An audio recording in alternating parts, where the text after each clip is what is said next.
Hello and welcome to Kitchen Counter Crafts. If you like this video, would you please like, comment, share, and subscribe? Well, today I have something for you, and it is the Kohinoor Rapidograph pens. And I have several that I won in an eBay auction. I was super excited because I got a great deal for them. On them, I should say, not for them.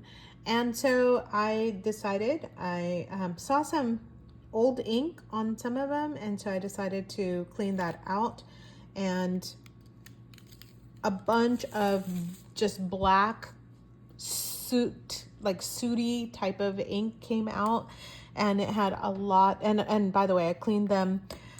Okay, first of all, there's a trick to cleaning them. I'm like this expert now in Rapidograph pens. Not really, but I feel like I am now.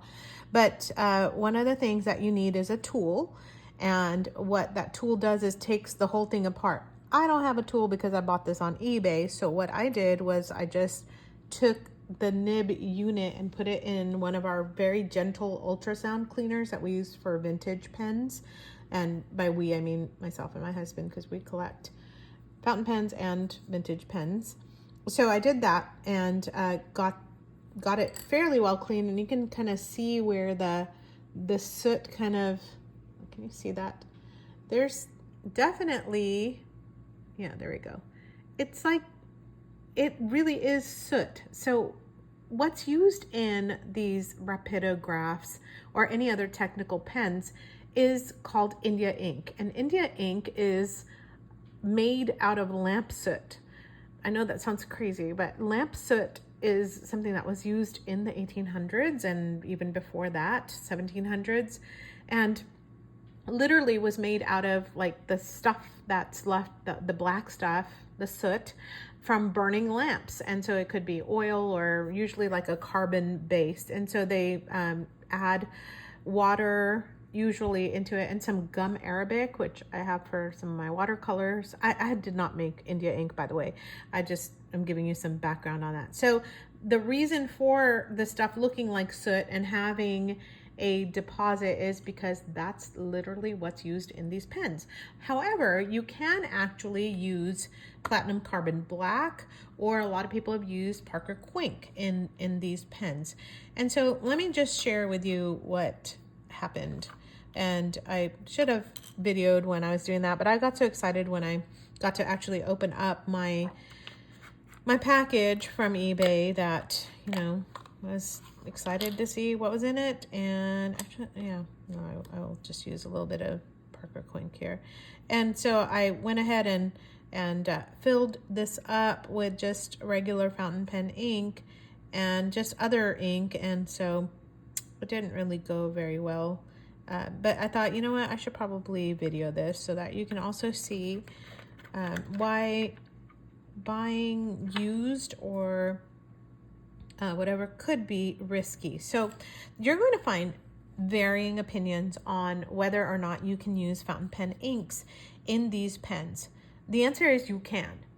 However, it's not just cut and dry like that. So if you're buying them used, chances are they're going to have India ink or the Rapidograph technical ink, which is also India ink, being used in these pens. You cannot, and I'm going to repeat, you cannot use India ink in fountain pens. It's got too much deposit that it's going to leave, which kind of begs the question, why is it used in these, especially when some of the nib sizes are like wire thin, and that's not even one of the really wiry thin ones. So anyway, but they seem to work well with that kind of ink, although that one didn't work at all. So I wanted to see if I could just get that cleaned up and then used with fountain pen ink, because many people said you can. Oh yes, that's what I was going to say. The caveat for using fountain pen ink with these is that you have to basically start off using fountain pen ink and then never have had this touch the India ink. So now, one of the things you need to do is to get this pen kind of started. Sometimes, you know, with cheaper fountain pens, you kind of have to do that as well. Tap it on here. Come on through. Anyway, and there we go. We got some already going through. So you know that the ink has made its way all the way down. So that's why you need a paper towel. And then you need to kind of figure out how this will write or not write. And this one will write a little, and then it will actually give you some marks that will not write. So another thing you want to do, see on the side it's not writing. Another thing you would like to need to do is to make sure that you are holding the pen absolutely perpendicular to the writing surface.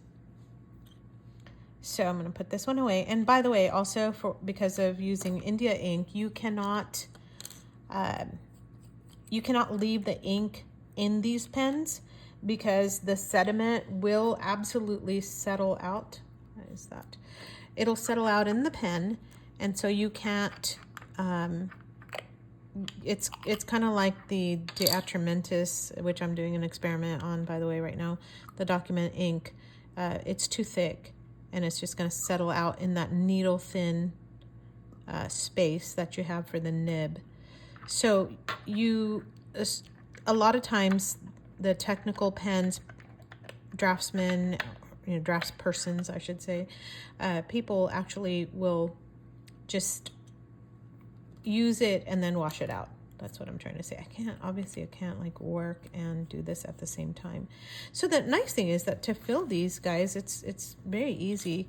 You can just eyedropper, and then get this so that you can see where I washed it, and it's bringing out the water. Come on through, come on through, come on through. So you want to, again, get the ink going. And then writing in this way.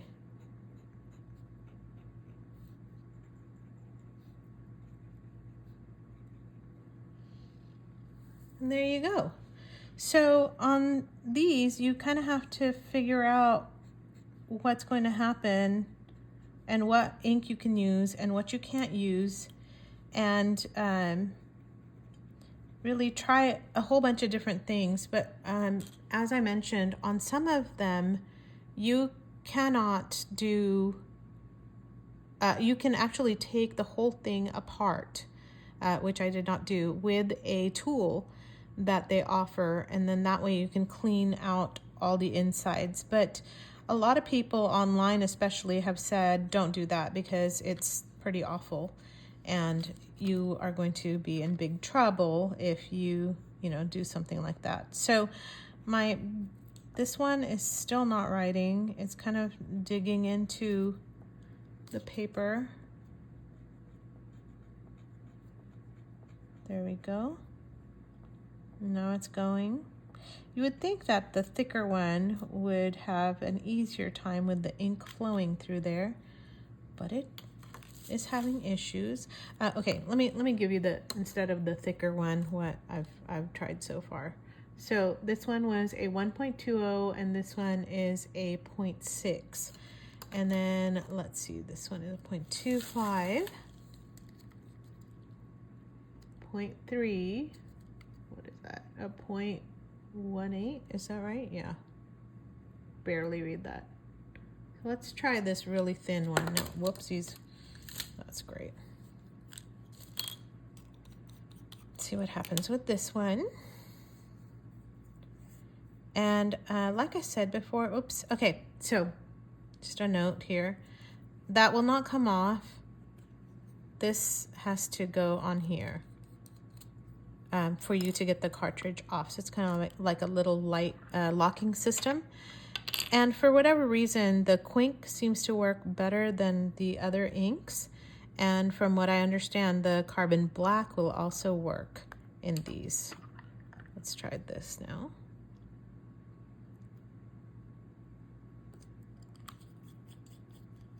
Get this back in here. Ooh, gosh, that's a lot of water. At least you can totally clean these guys. Should get this going. No.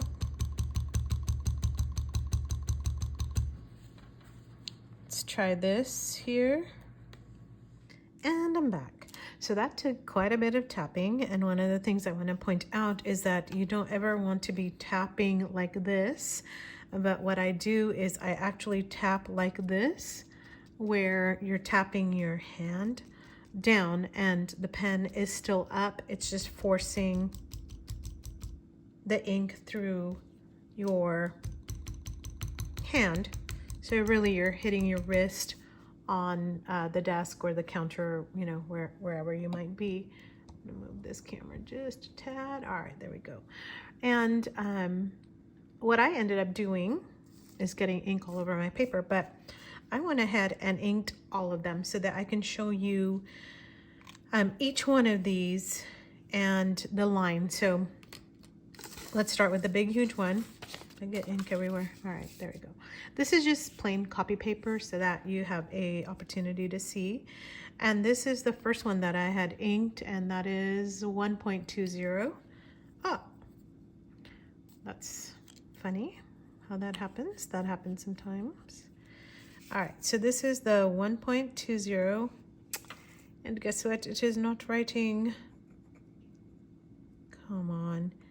What's interesting is this thing. All right, this one has given me the most issues, and the reason why is because it was the most gunked up, especially with the black. So you're gonna just watch me painstakingly do this here. Why won't you write? It's all black. The ink I have in here is blue, everybody. Oh, there we go. Okay. Again, I want you to know that you basically have to use a 90-degree angle on this, as I am trying to do here. This one stinks. Okay, cool.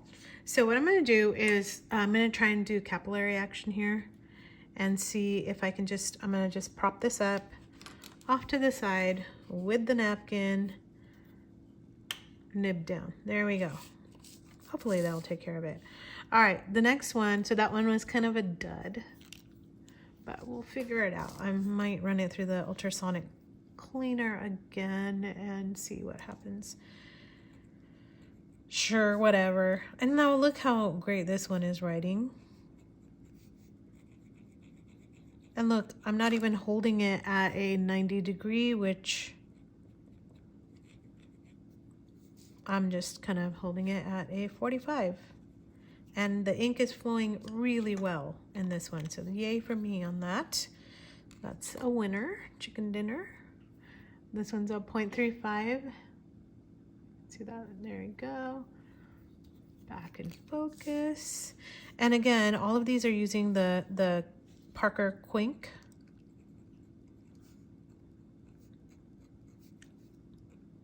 Issues with words today. I wish I could say it's because it's the morning, but it's not. All right, that's 0.35. 0.30.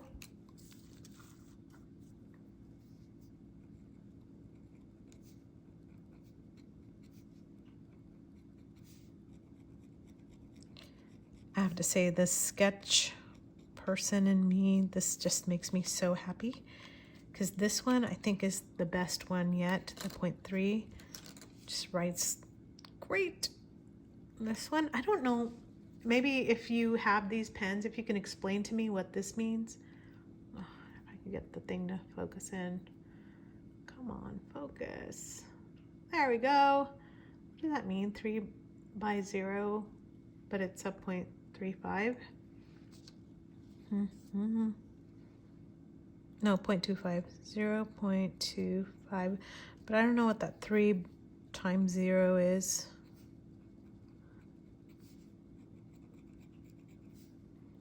This is seriously thin. Wow, that was really thin. Let's see.